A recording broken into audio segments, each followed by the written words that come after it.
Student जिस भी student का आज एग्ज़ाम है हिंदी का 9 बजे, वो मेरे इस पेपर को जरूर देखिएगा और ज़्यादा से ज़्यादा लाइक और सब्सक्राइब और शेयर कर दीजिएगा।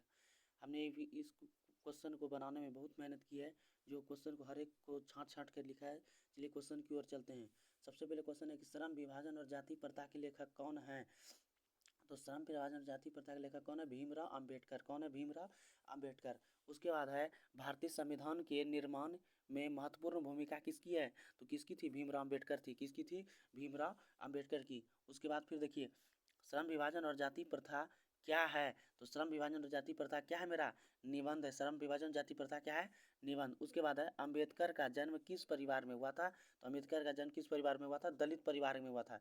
किस परिवार में हुआ था? दलित परिवार में। उसके बाद क्वेश्चन है भीमराव अंबेडकर की मृत्यु कब हुई, कब और कहाँ हुई। तो भीमराव अंबेडकर की मृत्यु कब? 1956 दिल्ली में हुई थी। कहाँ हुई थी? 1956 दिल्ली में। उसके बाद क्वेश्चन है डॉक्टर भीमराव अंबेडकर का जन्म कहाँ हुआ। तो महू मध्य प्रदेश में हुआ था। कहाँ हुआ था? महू मध्य प्रदेश में हुआ था। खोखा खोखी किस भाषा का शब्द है। तो बांग्ला का है। किस शब्द का है? बांग्ला है। उसके बाद है विष के दांत शीर्षक कहानी के कहानीकारक कौन कौन है। तो कौन थे? नलिन विलोचन शर्मा थे। कौन थे? नलिन विलोचन शर्मा। उसके बाद क्वेश्चन है नलिन विलोचन शर्मा की मृत्यु कब हुई थी। तो 12 सितंबर 1961 को। कब हुई थी? 12 सितंबर 1961 को। उसके नलिन विलोचन शर्मा की का जन्म कब हुई थी। तो कब हुई थी? 18 फरवरी 1916 ईस्वी। क्या हुई थी? 18 फरवरी 1916 ईस्वी। उसके बाद है मोटर को किससे खतरा हो सकता था। तो खोखा से। किससे हो सकता था? खोखा से। तब नालंदा विश्वविद्यालय कहाँ पर स्थित है। तो बिहार में। नालंदा विश्वविद्यालय कहाँ पर स्थित है?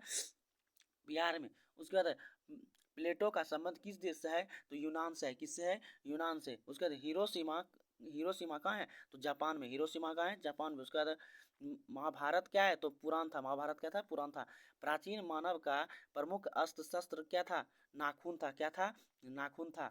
उसके बाद क्वेश्चन नाखून क्यों बढ़ते हैं कि निबंधकार कौन है। आचार्य हजारी प्रसाद द्विवेदी हैं। कौन? आचार्य हजारी प्रसाद द्विवेदी।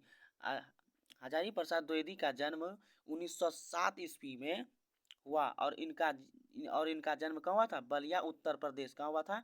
बलिया उत्तर प्रदेश में। चलिए उसके बाद चलते हैं क्वेश्चन की ओर। सब पुराने अच्छे नहीं होते, सब नए खराब नहीं होते, ऐसा किसने कहा था? कालिदास ने कहा था। किसने कहा था? कालिदास है। गुणाकर मूले ने मिडिल स्तर की पढ़ाई किस भाषा में की थी। तो मराठी भाषा में की थी। किस भाषा में? मराठी। टकसाल का संबंध है तो सिक्कों से था। टकसाल का संबंध किससे था? सिक्कों से। उसके बाद नागरी लिपि शीर्षक निबंध के निबंधकार कौन थे? गुणाकर मूले। कौन थे? गुणाकर मूले। किसे देवनागरी की संज्ञा दी गई है। तो काशी। किसे दी गई है? तो काशी को।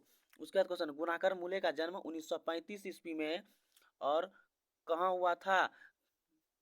1935 ईस्वी में। और कहाँ हुआ था? महाराष्ट्र में। और कहाँ हुआ था? महाराष्ट्र में। और इनकी मृत्यु जी थी 2009 ईस्वी में हुई थी। कब हुई थी? 2009 ईस्वी में। उसके बाद नागरी लिपि के आरंभिक लेखक कहाँ से मिलते हैं। तो दक्षिण भारत से मिलते हैं। कहाँ से मिलते हैं? दक्षिण भारत से। अमरकांत जी ने स्वाधीनता संग्राम में कब भाग लिया था। तो 1942 में लिया था। कब लिया था? 1942। मौत का नगर किसकी रचना है। तो अमरकांत जी का। मौत का नगर किसकी रचना है? अमरकांत जी का। 2-9-2-11 ना मुहावरे का अर्थ होता है भाग जाना। 2-9-2-11 ना मुहावरा का अर्थ है भाग जाना। बहादुर शीर्षक कहानी के कहानीकारक कौन है? अमरकांत है। कौन है? अमरकांत है। उसके बाद है जिंदगी और जौं किसकी रचना है। तो अमरकांत की थी। जिंदगी और जौं किसकी रचना थी? अमरकांत। बहादुर का पूरा नाम क्या था? दिल बहादुर। बहादुर का पूरा नाम क्या था? दिल बहादुर। उसके बाद बहादुर कहाँ से भागकर आया था। तो नेपाल से। कहाँ से भागकर आया था? नेपाल से। बहादुर कहानी के लेखक कौन है। तो अमरकांत का जन्म बहादुर कहानी के लेखक अमरकांत का जन्म 1925 ईस्वी में हुआ था। हेलो दोस्तों, इस वीडियो को ज़्यादा से ज़्यादा शेयर कर दीजिएगा और लाइक और सब्सक्राइब कर दीजिएगा। ये वीडियो हम बहुत मेहनत से बनाए और हर एक वीडियो हम छोड़ते रहेंगे जो एकदम VVI क्वेश्चन है। 100% लड़ेगा। जो भी स्टूडेंट 9 बजे जाने वाले हैं इस वीडियो को जरूर देखिएगा। ज़्यादा से ज़्यादा लाइक और सब्सक्राइब कर दीजिएगा और शेयर भी कर दीजिएगा।